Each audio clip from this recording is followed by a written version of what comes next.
On the outskirts of Kampala, a worker from a children's charity has brought me to meet a man who knew that one of his neighbours kept a shrine, but thought it was harmless enough, until something utterly horrific happened to his 3-year-old son, Mukisa. One morning a few months ago, Mukisa was found lying in a pool of blood. His penis had been cut off. Doctors just managed to save his life. Afterwards, the boy told police that it was a traditional healer who lived nearby who had abducted and mutilated him. His parents now want witchcraft banned, but they're much more concerned about their son's future.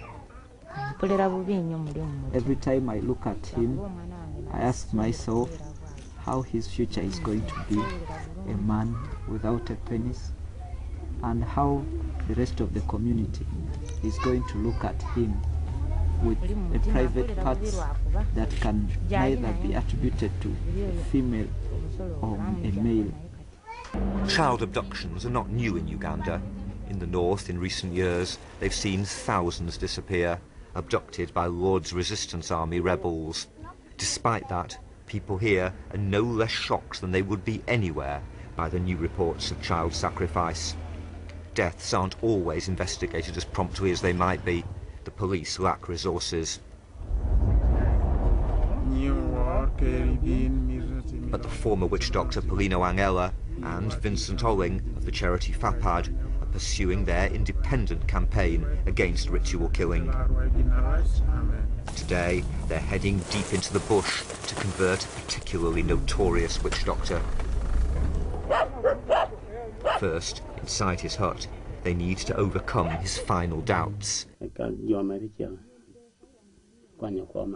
He fears he'll be lynched if he continues his trade. But if he gives it up, the spirits he served may kill him. Finally, he agrees to talk. He doesn't ask for anonymity, but even so, we're not identifying him, because some witch doctors have been killed by mobs. He won't tell us, as Paulino and Vincent say he told them earlier, that his clients bring human body parts, but he admits they bring blood. They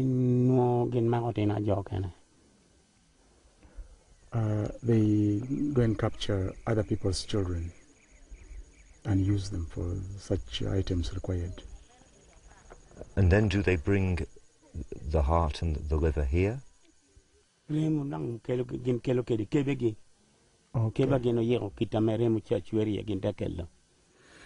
bring the items demanded, that is the heart and the blood, directly here to him in tins to take to the spirits. And how often does he get clients? On average, yes, what people who come to me on average are about 3 a week. 3 a week? About 3 a week, with all that the spirits demand from them. But he insists he's just a middleman.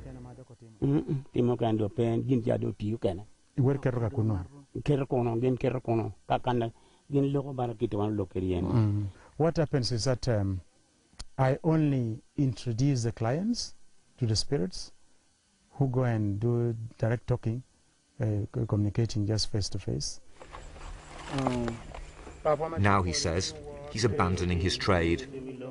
I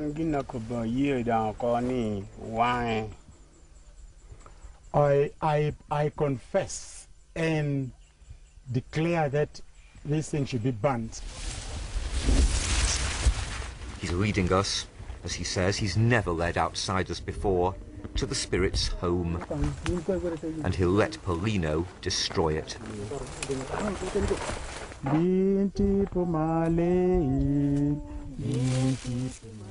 Here, the grisly evidence of what the spirits fed on. Is it human tissue? Certainly, Paulino believes it is. He says he's now converted more than 2,400 witch doctors. This shrine's been destroyed, but there are still many, many others like it in this part of Uganda. And more serious, the belief systems that allowed a shrine like this to flourish are still very deeply rooted. Indeed, the witch doctor who supposedly confessed has gone away now. He couldn't stay till the end of the ceremony. He couldn't bear to see the shrine destroyed. And it's not just in remote regions like this that they seek to harness spirit power. Some government ministers consult witch doctors. The Minister of Ethics disapproves of that, but he says spirits do exist. Oh, they do. Oh, my God, they do, indeed. We accept they do in every society, mind you. But we don't have to listen to them. We don't have to pay homage to them. Wouldn't it be better for the government to have a campaign against belief in any spirits? Oh, if we were to do that, well, that would be false, because they are there anyway. We don't have to deny what is a fact. They are there. They have influence over a cross-section of our people. They lead to all sorts of negative results. I think the best way is to say, look, there is the right way and the wrong way. There is no merit at all that you can attach to these evil spirits, but they are there. I know those rurales are there and they have a role. It's our responsibility to understand the role of a certain force.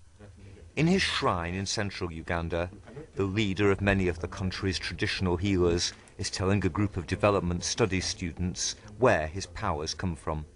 I was not anointed by human beings. He's a qualified dentist. But he prefers now to work deep in the forest, in the outdoor school of traditional healing that he's founded.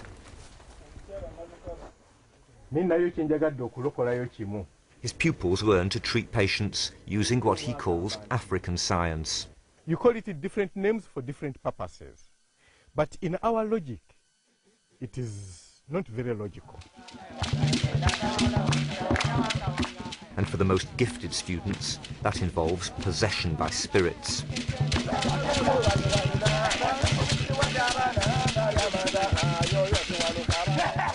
Here they discover how to overcome pain and to acquire supernatural energy. Witchcraft was a Western packaging of African science, their way of understanding African science. I'm a spiritualist, and I hear voices, I hear sounds, I see people, what people can't see, but I cannot be described as a witch person. I'm not a witch. These people are against child sacrifice, against the activities of witch doctors. They simply call themselves traditional healers, but for outsiders it can be difficult to tell where the dividing line comes. At this academy, they want new legislation to distinguish between true healers and what they regard as dangerous quacks. We have had spirits for many millenniums, many years, and there hasn't been child sacrifice. There are more imposters, there are more pretenses, there is no regulation, proper regulation within the system. So anybody can do wrong things and escape to be a healer. We need to be recognized as a legal entity, and we can filter ourselves out. Hundreds of traditional healers and members of child protection agencies marched through Kampala recently, calling for a stronger law against human sacrifice.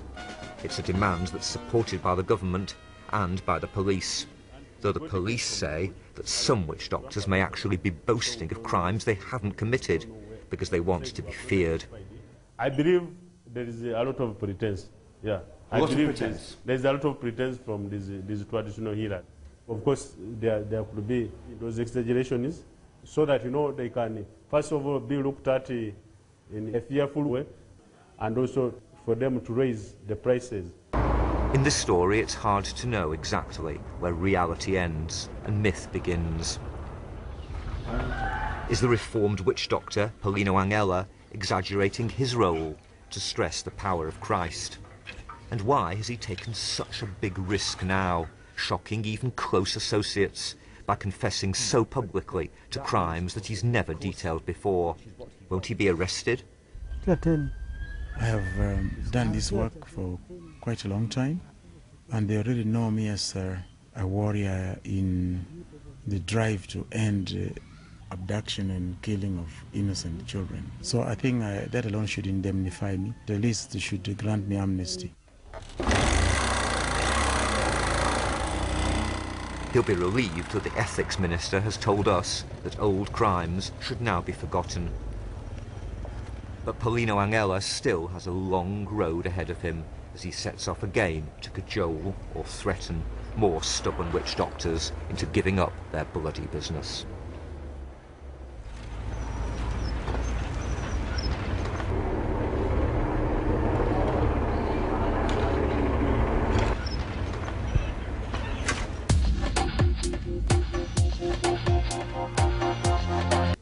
Afterwards, the boy told police that it was a traditional healer who lived nearby who had abducted and mutilated him.